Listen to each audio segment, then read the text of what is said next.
Over the past few months, there's been many kinds of Dying Light 2 leaks, but mainly about certain locations and in-game menus, like the full inventory, vendor menu, and a couple of maps. One map being how it's going to look in the game now, and now the most recently leaked version, a full map in the style of Dying Light 1's map. A couple weeks ago, the middle section of this map was leaked by the Polish site PPE, and now the full thing is out. The main source I could track back to comes from this Spanish streamer, who just randomly shows it on stream. It's hard to say why this map was even created, but my guess is that it's for the collector's edition. It's actually pretty detailed too. But anyways, let's get to analyzing. One thing I found to be interesting was the city name Villador is crossed off and marked as the city, and my guess for why is that's really the last city on Earth, as they say. Moving on down, there's a few locations that are unreadable due to the upscaling on this image, but here we can see where the Peacekeeper windmill on the map is, where in this specific mission we see ourselves planting C4 with Alberto, the craft master, and blowing at the scrap. On here we see a bandit camp and also a GRE hospital, which is probably the same one we visit with Hakon to get the biomarker. We can also see a few GRE laboratories, which we'll probably be able to enter with the GRE key. A lot of the crates you find around this world can also use the GRE key for what, we don't really know yet. We then have the Bazaar, which is what I call the main safe hub for the old Villador part of the city. On this map, it's also called the Church of the Holy Trinity. We also have the metro station here as well, which is like the main hub for the Peacekeepers, and probably how we get to the central Villador part of the map.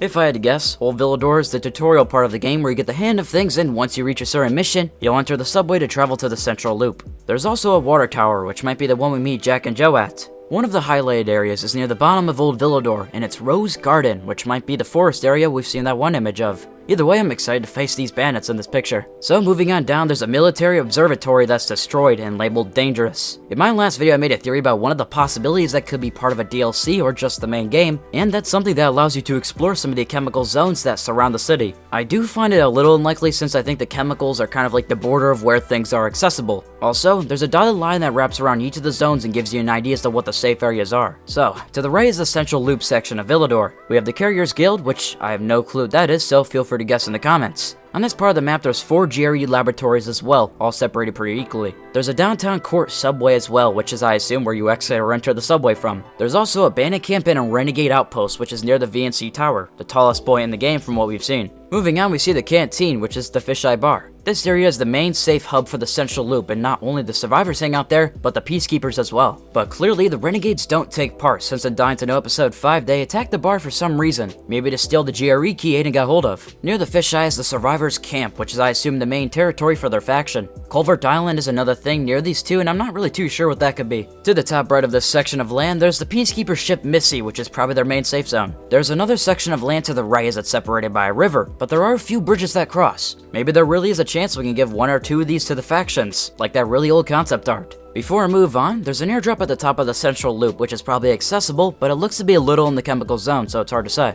The way a lot of the writing is on this map is like a survivor was in the process of creating it. A few people I know have guessed Hakon. At the top right of the entire map, there is this grayed out zone we'll talk about in a little bit. It says, I tried to mark as many useful places as I could. It's getting tougher each day. Anyone who finds this map, use it and continue the Night Runner's job. I do feel like there's a use to this map, like I said earlier, probably being in the collector's edition, but time will tell what that'll exactly be. So, to the very right of that zone is the central loop where the bridge connects to. There's a few water towers, a Renegade outpost, another electrical station, and that cathedral named St. Paul's Cathedral. This we can actually see in the most recent trailer for the game, and it's where the Banshee spots the survivor from. In the most recent gameplay trailer for the game, we actually see gameplay where a Demolisher attacks Aiden, and we get to see a huge building that I'm gonna say is this cathedral. There's a few other interesting things on this part of the map as well, like the Plague's Witch Shop. I assume you can probably find certain boosters and upgrades that increase your stamina, maybe damage, and that type of stuff. Boosters play a huge part in the first game for those who wanted to change things up, so yeah, I wouldn't be surprised if that's what it's really for. Above all this, there's an extra little piece of playable area that's surrounded by water and the chemicals. And that is pretty much all for the central loop. There's another part of land which we've seen in 2019 and now more recently across the past few Dying to Know episodes,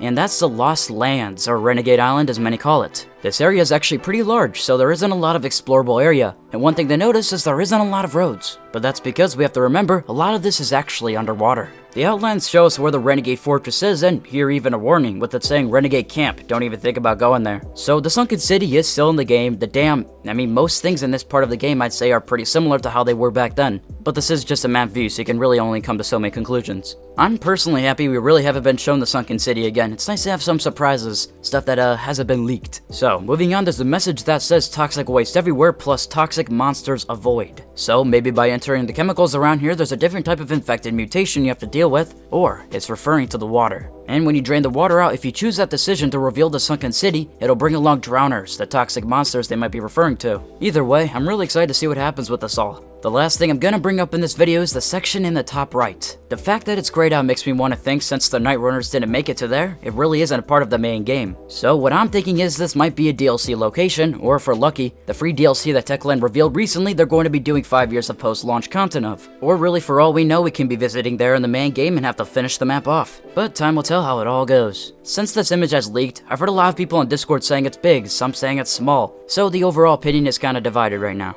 To me, what matters most is the amount of content and variety of things to do. I just hope there's a lot of activities, encounters, and just a lot to do. But that's it for the video. If you enjoyed, then do me the favor of liking this video, subscribing if you haven't already, and stop by next time.